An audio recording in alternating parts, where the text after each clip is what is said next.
London is unique in so many ways. London property, some would say, a kind of reserve currency around the world. You try and expand that story a little bit into other markets, and the kind of safe haven story that is London maybe doesn't apply. So how are you going to work this expansion? I think there are other safe havens apart from London. New York's an amazing city. It's had huge growth in residential in the last 2-3 years. Singapore has, Hong Kong has, and London. So those 4 cities alone have had massive growth. The problem that most of those cities have had as well is governments having to control that bubble, as some people have seen it. So in this country, we've seen stamp duty increase under Blair's government from 1% to 7%. So we've had a 700% increase in the UK, and still, prime residential is still growing.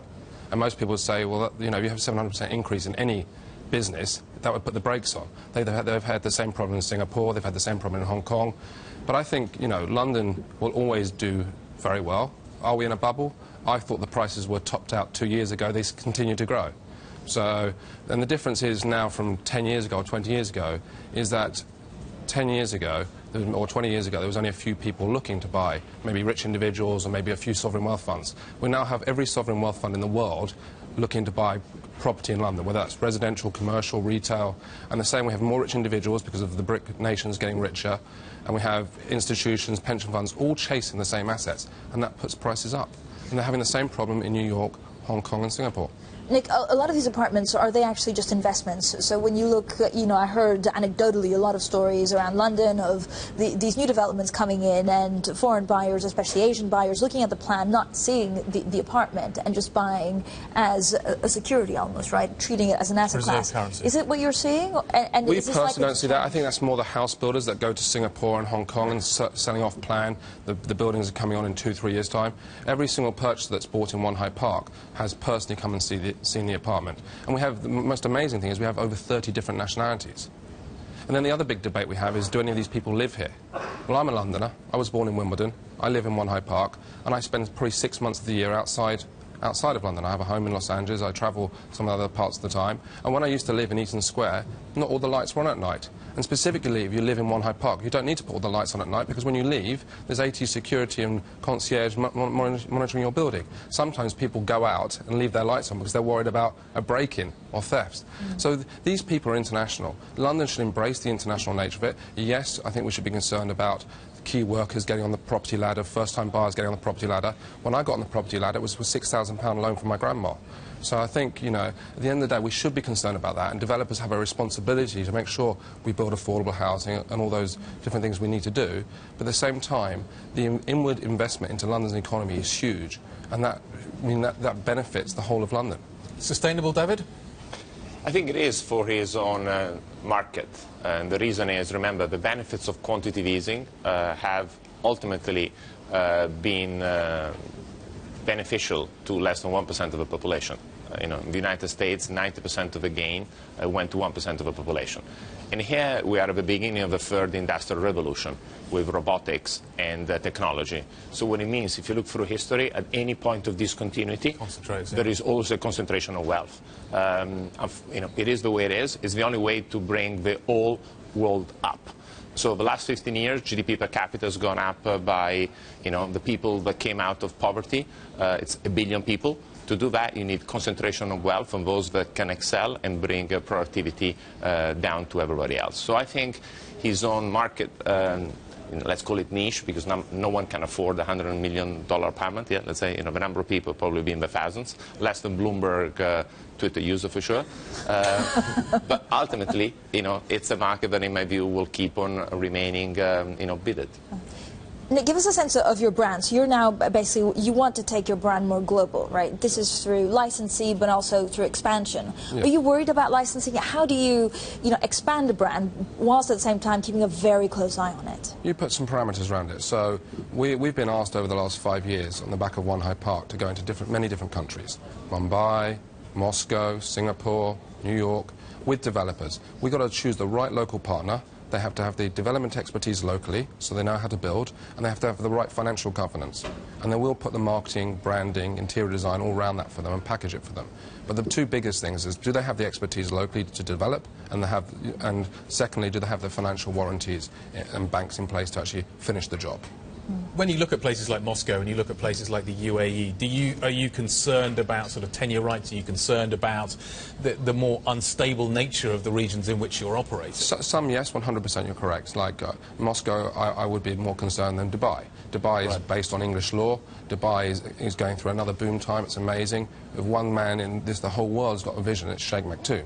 I mean, he's built a country. We talk about building buildings, but he's built a country.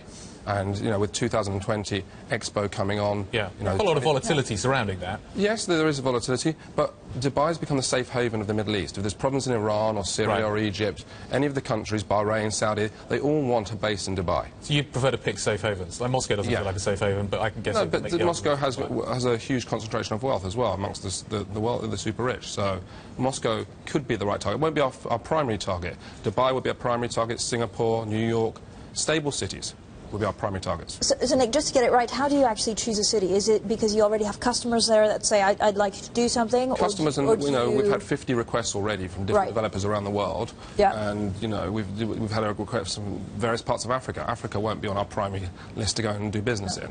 Not because we don't want to, but we need to get it right in stable cities first. Yeah. And David, you were nodding. I mean, it seems that are you okay with the strategy? I mean, you also have houses around the world. But where do you see the hot spots for real estate? I think my key issue is rule of law. So remember, the reason why people come into London is because no property had been repossessed by the government or expropriated since 1450. Secondly, if you go back at the beginning of the Iran-Iraq war, the US imposed Patriot Act, which meant your own money legally declared in America got blocked, simply because you had a different passport than an American passport. And that basically freaked lots of people out. So ultimately, London, it's the global center of where people come, they follow UK law. You come here, you follow the law, you're respected and protected. And that's why London is attracting so much. That's why London is more expensive than New York, for example. It's as simple as that. It's not just a question of supply. There's more billionaires in New York than there are in London. London prices are twice as high. What's the difference? Is freedom movement of capital. You pay taxes. Everybody's checked in the same way, so it's a rule of law. So I echo the fact that he, you know, in his market as an investor, we also invest in this type of developers. I would go where rule of law is. If suddenly tomorrow you go in, whatever, in Angola, might be lots of people buying your property, there's no rule of law, and suddenly your brand might be demolished. That's safe haven status. And also might not be able to get your money out. Precisely. Capital controls. So you can make a lot of money, but if you can't get it out of the country. Nick, there has been, there is a tightening of the non-domicile rules here, the non-dom status becoming a little bit more expensive. A sense maybe also that if we were to see a Labour administration forming the next government, that the rules potentially could get even tighter. To what extent are you seeing that putting people off? Is that having a meaningful impact in terms of the conversations you're having with potential clients? I think at the moment it's not. I think towards the back end of this year, when the election is much more visible in sort of May 2015, I think towards the back end of this year, the super prime market will slow quite radically. Because unless you need to buy because your children are going to school next year, you know, unless there's urgency around it, why take the risk? Step back, have a look at the market, wait to see who's been elected, and then, you know, if it's Cameron that's elected, I think, you know, London will continue to do very well. If Ed Miliband's elected, I think there's a big question mark over it.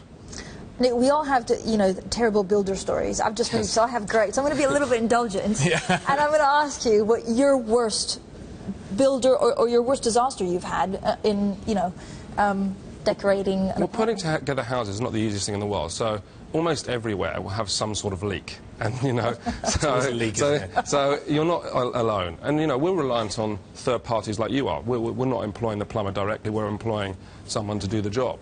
And often, you know, it can just be malicious at the end of the job, where they put the cold tap into the hot tap, and when you put it on the cold tap, it's baking hot. So, you know, we've had lots of problems, you know, and you gain from those problems and you put some controls in place. But, you know, and also the industry, you know, has a lot of issues going on. But, you know, the big house builders, what they need to do is make sure they put work experience back in, interns back into jobs, and making sure they train people. So, you know, years ago we worked with the Prince's Trust to actually train carpenters, plumbers, electricians, and that's what we need to do. We need to put these people back to work.